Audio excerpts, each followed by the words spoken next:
uma coisa que é sempre muito difícil para o médico é justamente, em certos momentos, a gente definir um diagnóstico de doença tão grave como, por exemplo, o diagnóstico de um câncer de próstata, né? E algumas vezes esse câncer, por estar avançado, por dar sinais e sintomas tão evidentes, né, que vai levar a uma facilitação do diagnóstico. Mas muitas vezes o diagnóstico é muito difícil em função da precariedade dos sinais e dos sintomas. Né? Quando o indivíduo tem um PSA muito alto, ou ele tem uma infecção urinária, ou ele tem uma prostatite, que é uma infecção própria da próstata, que levaria a um aumento significativo da taxa do PSA, que, como todos nós sabemos, o antígeno prostático específico, que é uma proteína que, quando elevada no sangue, acima de 2,5, ela não é patognomônica, isto é, não é definitiva no diagnóstico da próstata, do câncer de próstata, mas ela leva uma suspeição.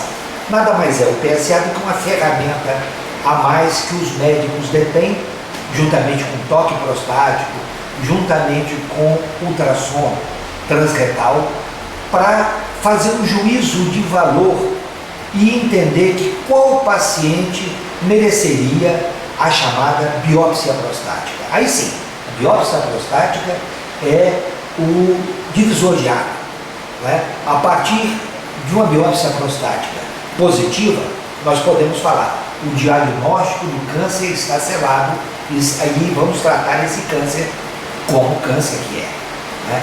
Mas antes, mesmo tendo suspeita, mesmo com PSA alterado, mesmo com toque alterado, mesmo com sintomas vários, não estaria o médico autorizado a ministrar um tratamento de câncer, porque o diagnóstico não tinha sido firmado. Tá? Aí sim, o indivíduo aparece no consultório médico com um PSA não tão elevado, façamos de conta com um PSA de 4,7, ou 5,8, ou 6, ou 7, que não faria grande diferença. Aí o médico faria o toque da próstata. O toque é a palpação digital, que todo mundo tem muito medo, mas que eu sei que é incômodo, mas que é extremamente importante no juízo de valores do médico. O médico é uma arma, é uma outra ferramenta extremamente satisfatória no entendimento, no estudo da superfície prostática, porque ali o médico poderia visualizar pelo toque, pelo dedo, pela impressão digital, alterações de textura, alterações de dureza, alterações de mobilidade, alterações de nodulosidades. Isso tudo é extremamente indicativo de uma malignidade, ou seja, da presença de um câncer. Se o indivíduo não quiser fazer, o médico fica preso apenas a um PSA, a ultrassom de próstata, transretal, né? E às vezes até isso forçaria o médico a pedir uma biópsia, que é um exame extremamente invasivo e não isento de efeitos colaterais. Né? Muito bem, então o indivíduo aparece no consultório com o PSA alterado, preocupado, porque ele já viu que todo mundo já aprendeu a entender que o nível de PSA ideal, na maioria dos casos, é 2,5 nanogramas por ml, e ele viu, até nos exames, no resultado dos exames, tem lá os valores desejados, os valores de normalidade do PSA. Quando ele vê isso aí, se ele vir isso aí, ele vai ficar preocupado e vai preocupar a sua família também, que quem que não preocuparia com câncer de próstata? É uma doença extremamente aflitiva e preocupante, todo mundo sabe disso. Né? Então ele vai procurar um médico já com a pulga atrás da orelha, preocupadíssimo, e muitas vezes ele traz a sua esposa, traz a sua filha, traz o seu filho, traz familiares extremamente ansiosos e querendo de pronto a solução para o problema, uma definição para o problema. Mas nesse nível de PSA não tão elevado, as coisas não são tão fáceis de serem resolvidas por médico. pelo médico.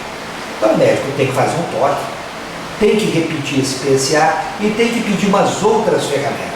As outras ferramentas que, a meu juízo, são importantes são um exame de urina de rotina bem feito. Por quê?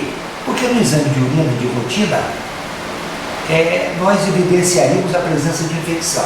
Se o indivíduo tem um PSA aumentado e tem uma infecção urinária, o que apareceria no exame de urina representado pelo aumento da quantidade de células chamadas leucócitos ou piócitos, quer dizer, células de pus na urina, acima de 5, de 6, num campo de 400 vezes de aumento, o médico entenderia que isso aí, esse aumento do PSA poderia ser justificado por aquela infecção.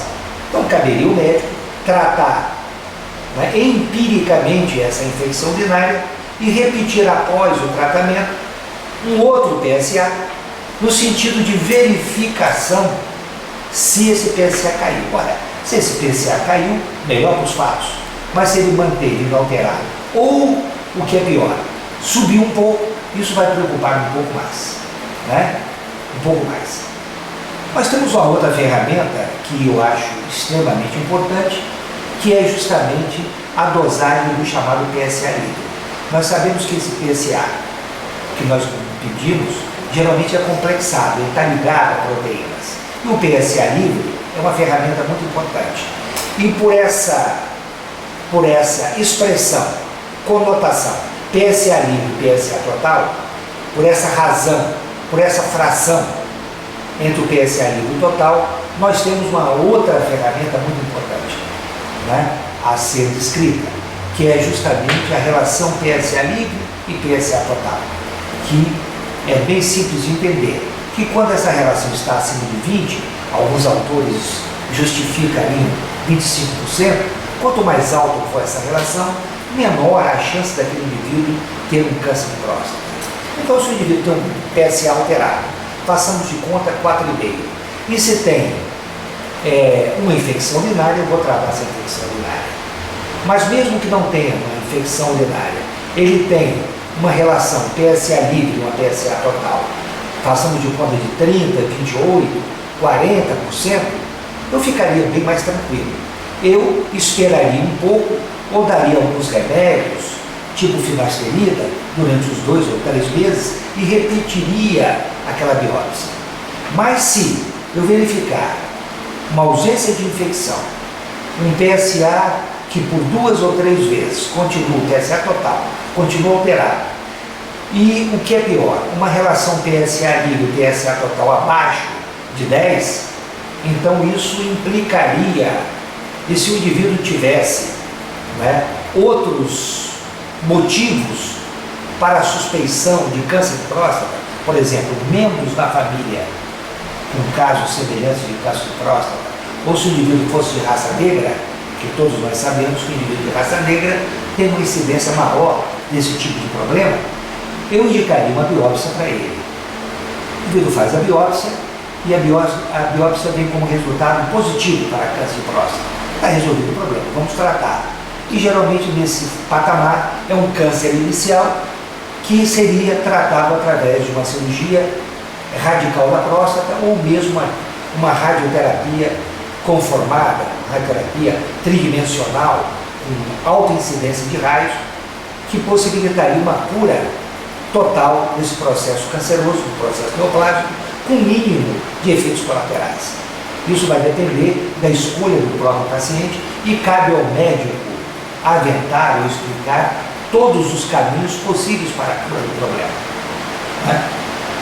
E existe até uma teoria e uma corrente científica que em casos, dependendo da idade e dependendo da graduação do tipo de câncer, quer dizer, um câncer de baixa malignidade, e muitos médicos apregoam ou incentivam o não tratamento e apenas acompanhariam esses pacientes de tempos em tempos, a cada 4, a cada 6, a cada 5 meses, em exames seriados de PSA, exames de toque, e verificariam se esse tumor, se esse câncer está evoluindo muito rapidamente. Se ele for um câncer, e muitos deles o são, silenciosos ou indolentes, o médico deixaria esses indivíduos assim, dependendo da idade, sem um tratamento.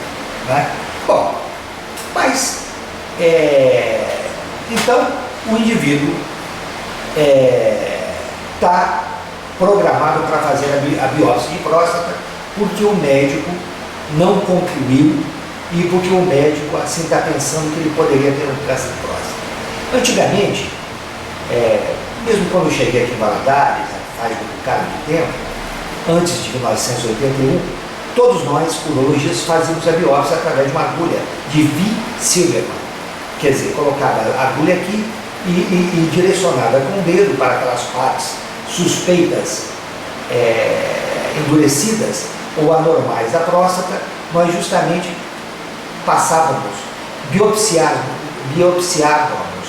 aquelas áreas suspeitas com essa chamada agulha de V. Silverman. Essa agulha foi criada em 1937 e prevaleceu até 1981. Mas em 1981 criou-se o ultrassom transretal. E com essas agulhas, com esses dispositivos de biópsia mais modernas, então eu não vejo mais lugar para que médico algum se aventure a fazer uma biópsia dirigida pelo dedo. Então eu sempre peço essa biópsia dirigida pelo ultrassom transretal, que possibilita uma margem de acerto muito maior. Então, isso é direcionado ao ultrassonografista especializado em biópsia. Ele vai sedar o paciente, vai preparar, naturalmente, se a biópsia é feita via transretal, por dentro do reto. Isso tem um procedimento de sedação do paciente, ou mesmo de anestesia leve, com controle do anestesiologista e supervisão do próprio médico que está operando a biópsia, e fragmentos vários, entre 12 a 16, às vezes um pouco mais, dependendo da necessidade, são retirados. Isso é enviado para um laboratório especialista em análises histopatológicas, é um médico patologista que vai definir a coisa, e depois de certo tempo da aferição disso, do estudo em microscópio, isso se nos é enviado para que nós processemos a análise se o indivíduo tem ou não câncer e faremos, naturalmente, o tratamento devido de acordo com o nosso entendimento, de acordo com o entendimento e com a aceitabilidade da família e do próprio paciente. É isso.